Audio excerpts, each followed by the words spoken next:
శ్రీమద్ రామాయణము 21వ సర్గ అయోధ్యకాండ. తథా తు విలపంతీం తాం కౌసల్యాం రామమాతరం ఉవాచ లక్ష్మణో ధీనః తత్కాల సదృశం వచః.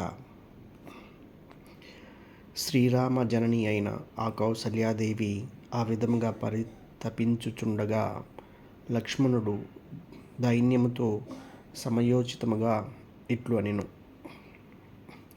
ఓ పూజ్యురాల అమ్మ, ఒక కుటిలాత్మురాలి యొక్క మాటలలో చిక్కుకొని రఘువరుడు రాజ్యాధికారమును త్యజించి వనములకు వెళ్ళుట నాకును సమ్మతము కాదు. మహారాజు వృద్ధుడు, పైగా విషయలోలుడై కామ వికారములకు లోనై ఉన్నాడు. అందువలన బుద్ధి వైపరీత్యమునకు గురి అయినాడు.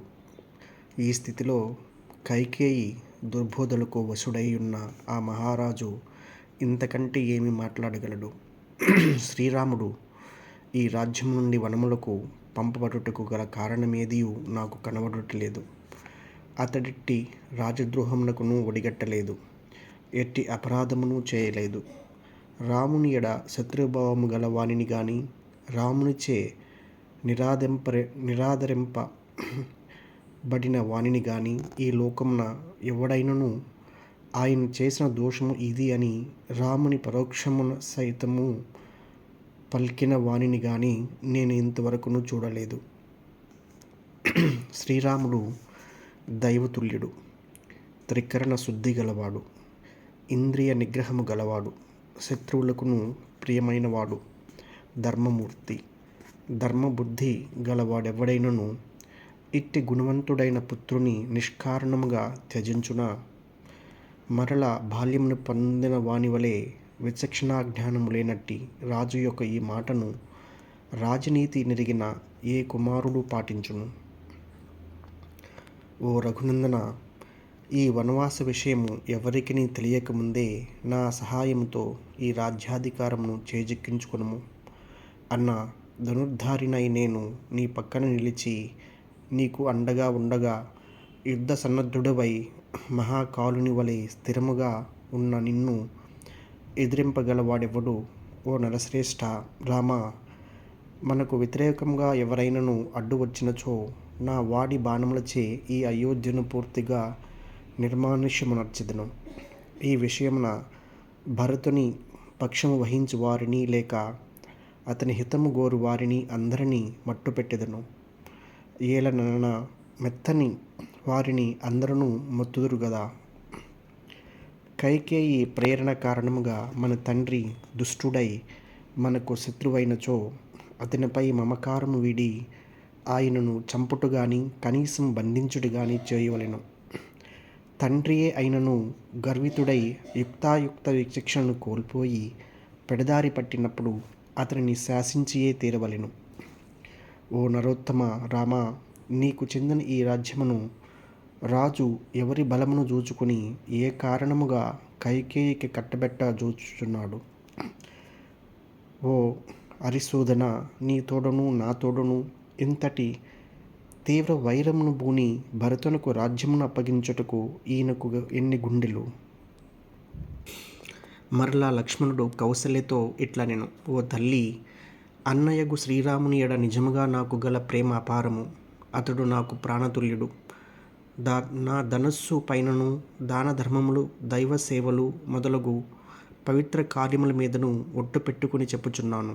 అమ్మా, ప్రజ్వలించుచున్న అగ్నిలో గాని మహారణ్యంలో గాని ప్రవేశించుటకు శ్రీరాముడు సిద్ధమైనచో ఆయన కంటే ముందుగానే అందు నేనుందును. ఈ మాట ముమ్మాటికి నిజమని నమ్ముము. ఓ జనని, ఉదయించుచున్న సూర్యుడు చీకట్లను రూపుమాపునట్లు నేను నా శక్తి సామర్థ్యములతో నీ దుఃఖమును తొలగింతును. నీవును శ్రీరాముడును నా పరాక్రమమును చూచుతురుగాక. మహాత్ముడును రామభక్తి తత్పరుడును అయిన లక్ష్మణుడు పలికిన ఈ మాటలను వినిన పిమ్మట కౌసల్యాదేవి అంతులేని శోకముతో ఏడ్చుచూ శ్రీరామునితో ఇట్లనెను. కుమారా, నీ తమ్ముడైన లక్ష్మణుడు పలికిన మాటలను అన్నింటినీ నీవును వింటివి గదా.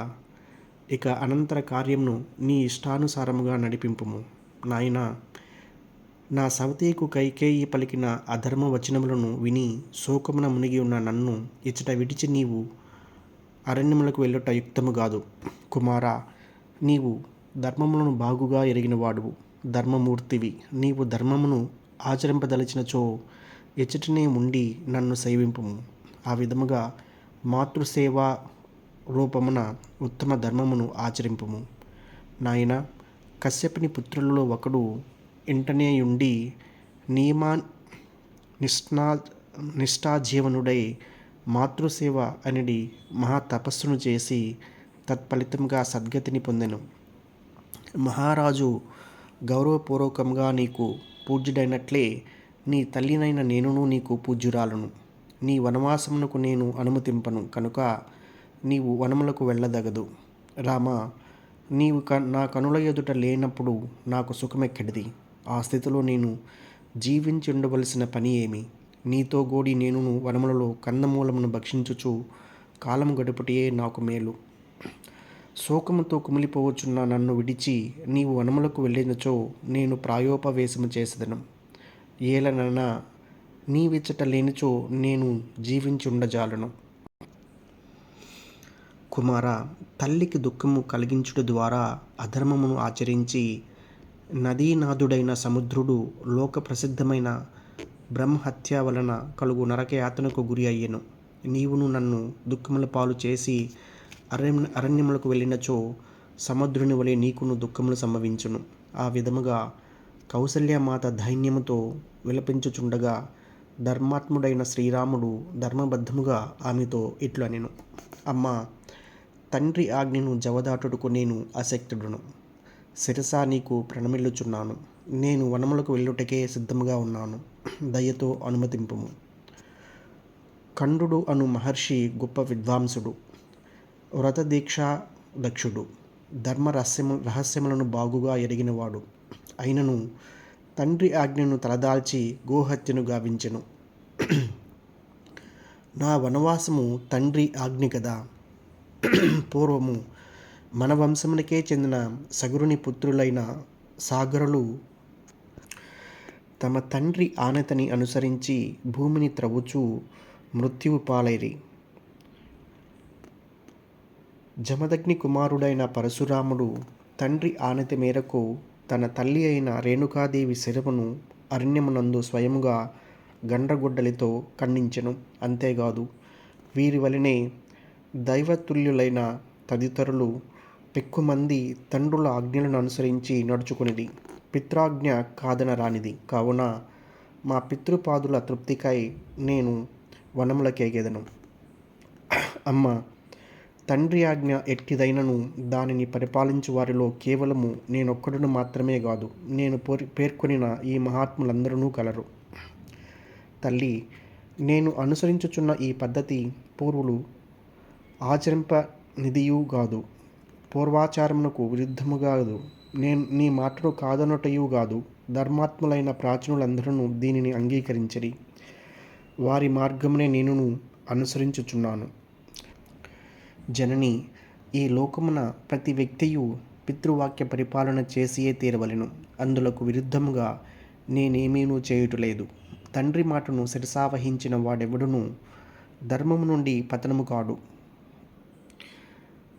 ధనుర్ధారులందరిలో అగ్రేసరుడును సముచితముగా మాట్లాడుటలో కుశలుడును అయిన శ్రీరాముడు తన తల్లితో ఇట్లు అనిన పిమ్మట లక్ష్మణునితో ఈ విధముగా పలికెను. నాయనా లక్ష్మణ, నాపై నీకు గల ప్రేమ అపారము. నీ బలపరాక్రమములు నిరూపమానములు. నీ తేజస్సు తిరుగులేనిది. వీటన్నిటిని నేను ఎరుగుదును. శుభలక్షణములు గల ఓ సోదరా, నా మీది ప్రేమ కారణముగా మాతృమూర్తి నా సత్యనిష్టను చిత్తస్థైర్యమును విస్మరించి ఆమె అంతులేని దుఃఖమునకు లోనగుచున్నది. కానీ వాటన్నిటినీ ఎరింగియు నీవును ఇట్లు పలుకుచుంటివేళ. లోకమున పురుషార్థములలో ధర్మము అగ్రగణ్యము, ప్రధానము. సత్యమునకు ధర్మమే ఆధారము. అత్యుత్తమమైన ఈ పిత్రాజ్ఞ ధర్మసమ్మతమైనది. ధర్మనిరతుడైన వాడెవడునైనను తండ్రి, తల్లి, బ్రాహ్మణుడు ఆదేశించిన పిమ్మట వారి ఆదేశమును పాటించియే తీరవలెను. ధర్మబద్ధుడనైన నేను తండ్రి ఆజ్ఞను జవదాటజాలను. ఓ వీరా, మనం తండ్రి చేసిన వాగ్దానమును అనుసరించయే కైకేయి నాకు వనవాసమును విధించినది. ధర్మమునకు విరుద్ధమైన దుష్ట రాజనీతిని వీడుము. తీవ్రతను మాని ధర్మమును ఆశ్రయింపుము. నేను చెప్పిన ధర్మ మార్గమును గ్రహింపుము. శ్రీరాముడు తమ్ముడైన లక్ష్మణునితో వాత్సల్యపూర్వకంగా ఇట్లు వచించిన పిమ్మట అతడు కౌసల్యామాతకు శిరస్సును వంచి ప్రణమిల్లి అంజలి ఘటించి మరలా ఇట్లు అనెను. తల్లి, నా ప్రాణములపై ఆన, నేను వనములకు వెళ్ళుట తథ్యము. అందులకు నన్ను అనుమతింపుము. నాకు శుభాశిష్యులను ప్రసాదింపుము. యయాతి స్వర్గమును వీడి మరలా స్వర్గమును చేరినట్లు నా ప్రతిజ్ఞను నెరవేర్చుకొని నేను తిరిగి అయోధ్యకు వచ్చేదను. ఓ జనని, నీ హృదయము నుండి శోకమును పూర్తిగా తొలగింపుము. ఇక ఏమాత్రము దుఃఖింపకము. ఏలనన్న తండ్రి ఆజ్ఞానుసారము వనవాసమును ముగించుకొని అచ్చటి నుండి మరలా నేను అయోధ్యకు వచ్చేదను. తల్లి, నీవును నేనును వైదేహియు లక్ష్మణుడును తల్లి సుమిత్రాదేవియు తండ్రి గారి ఆజ్ఞను తలదాల్చవలసిన వారమే. ఇదియే సనాతన ధర్మము. అమ్మ, పట్టాభిషేక ద్రవ్యములను దూరమునర్పము. హృదయమునందలి దుఃఖమును నిగ్రహించుకునము. ధర్మసమ్మతమైన నా వనవాస నిశ్చయమును ఆమోదింపము. నన్ను ఆశీర్వదింపుము. రాముడు ఏమాత్రము వ్యాకులపాటు లేక దృఢ నిశ్చయముతో ధర్మసమ్మతముగా పలుకగా అతని వచనములను సావధానముగా వినిన పిమ్మట కౌసల్యామాత పూర్తిగా స్పృహలోనికి వచ్చెను. అప్పుడు ఆమె రాముని వైపు చూచి అతనితో మరలా ఇట్లు అనెను.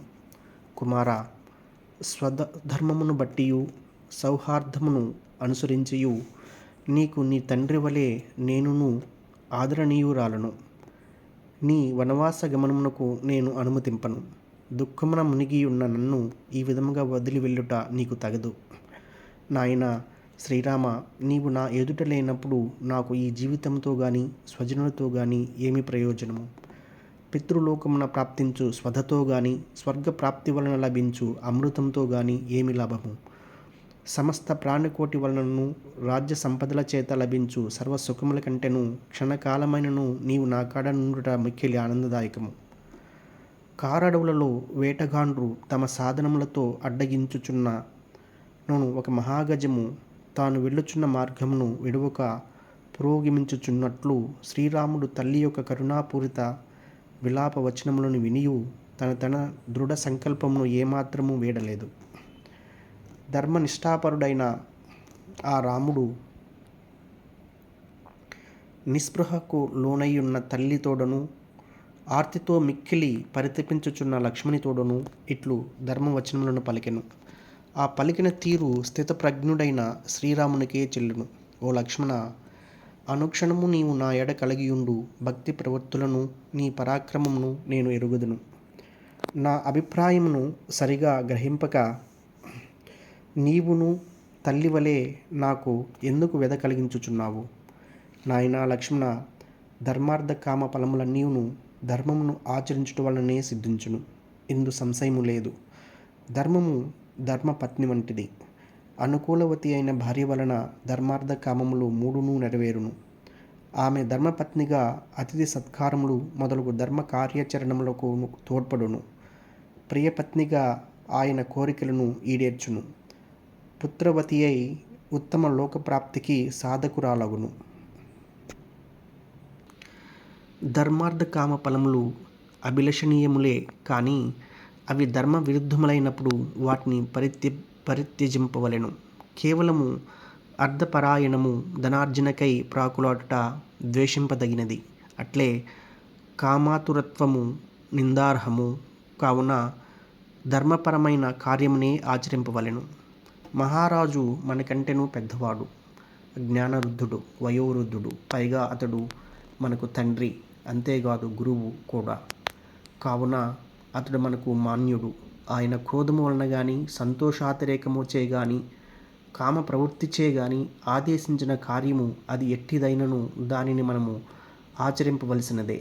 అట్లు చేయకుండుట అధర్మము, మహాదోషము. అట్టి నేను ధర్మాచరణకు కట్టుబడిన నేను భరతుని పట్టాభిషేకము నా వనవాసము అను వరదానరూపమైన తండ్రిగారి ప్రతిజ్ఞను అతిక్రమించుటకు అశక్తుడును, అనగా వారి ప్రతిజ్ఞను తప్పగా ఆచరింతును. ఆయన నాకును భరతునకును కౌసల్యమాతకును ప్రభు గతి కనుక ఆయన ఆజ్ఞ మనకు శిరోధార్యము. ధర్మాత్ముడైన దశరథ మహారాజు జీవించియే ఉన్నాడు. విశేషించి ఆయన తన ధర్మ మార్గమున ప్రవర్తించుచున్నాడు. ఇట్టి పరిస్థితిలో భర్త లేని ఒక సాధారణ స్త్రీ వలె ఆమె నాతో కూడి ఇచ్చటి నుండి వనములకు వచ్చుట ఎట్లు సంభవము? అమ్మ, సుమంగళిని పతి సేవా పరాయణవు అనే అయిన నీవు నా వనగమనమునకు అనుమతింపము. మాకు శుభాశీస్సులను ఇమ్ము.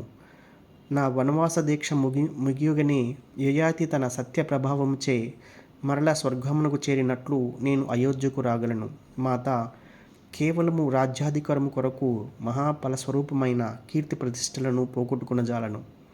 జీవితము క్షణికము, ధర్మము శాశ్వతము. అందువలన నేను అధర్మ మార్గమున తుచ్చమైన ఈ రాజ్యమును నేను కోరను.